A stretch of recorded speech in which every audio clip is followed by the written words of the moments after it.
समझ रहे हो।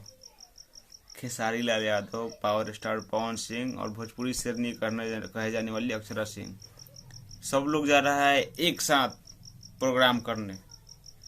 वीडियो आप लोगों को मैं दिखा चुका हूँ, खेसारी लाल यादव का, अक्षरा सिंह का अपडेट, मतलब दोनों आदमी का वीडियो आ गया है, पवन भैया का भी वीडियो आ गया है।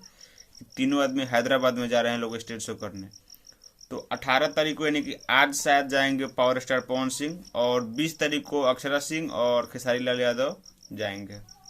शायद एक साथ में है कि अलग अलग है ये इतना कंफर्म नहीं है, लेकिन तीनों आदमी का हैदराबाद का मतलब है ये कंफर्म है, वीडियो से मैं जानता हूँ। तो आप सभी को कैसे लगता है ये आप लोग जरूर बताइए, ठीक है। कि मान के चलिए अगर तीनों आदमी एक ही साथ जाता था कितना बढ़िया लगता, भोजपुरी पूरा हिलने लगता, एकदम गर्दा उड़ाने लगता, ठीक है। तो यही एक छोटा सा अपडेट था, आप सभी को बता दूं मैं। और चैनल पर नया आ गया तो पकड़िए चैनल से मारिए खींच के और सब्सक्राइब कर दीजिए, शेयर कर दीजिए, ठीक है। मैं मिलता हूँ नया वीडियो में, तब तक के लिए